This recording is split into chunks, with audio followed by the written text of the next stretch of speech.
آج کل انٹرنیٹ پر انڈیا کا ایک ٹرینڈ بہت وائرل ہو رہا ہے، جہاں فوت ہو جانے والے اپنوں کی استعمال شدہ چیزوں کو ایک خاص قسم کے کیمیکل کے ذریعے فریم کروا کر ہمیشہ کے لیے محفوظ کر لیا جاتا ہے۔ اور یہ چیز اب ہمارے معاشرے میں بھی نظر آنے لگی ہے۔ چیزوں کو حسرت سے دیکھتے ہیں، اسے صاف کرتے ہیں، اسے چھومتے ہیں۔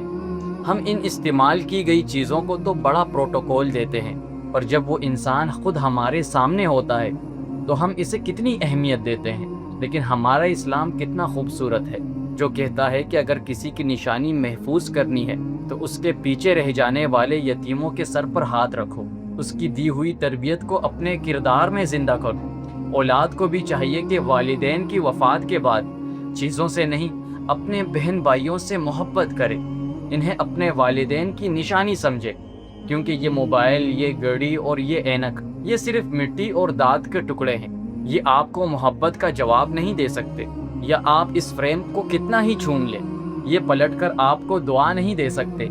یاد رکھیے گا کہ کسی کی اصل نشانی وہ بے جان فریم نہیں ہوتا، بلکہ وہ صدقہ جاریہ ہوتا ہے، جو اس کے جانے کے بعد بھی اس کے لیے دعاؤں کا دروازہ کھلا رکھے۔ مٹی کے نیچے سونے والا انسان آپ کے فریم کا محتاج نہیں، وہ آپ کے اس حسن سلوک کا محتاج تھا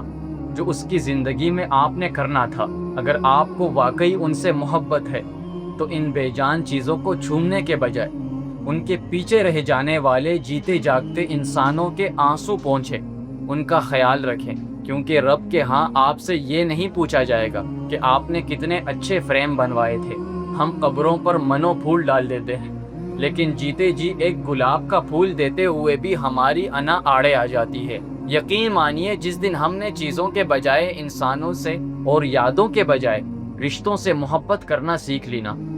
اس دن ہمیں کسی مہنگے کیمیکل یا فریم کی ضرورت نہیں پڑے گی، کیونکہ ہماری یادیں لوگوں کے دلوں میں محفوظ رہیں گی، اس سے پہلے کہ بہت دیر ہو جائے اور آپ کے پاس بھی صرف تصویریں اور سامان رہ جائے۔ اپنے پاس موجود انسانوں کی قدر کر لیں جو ابھی سانس لے رہے ہیں، کیونکہ وقت اور انسان جب ایک بار ہاتھ سے نکل جائیں تو دنیا کا کوئی بھی فریم انہیں واپس نہیں لا سکتا۔ اگر آپ واقعی کسی سے محبت کرتے ہیں تو ان کی چیزوں کو نہیں،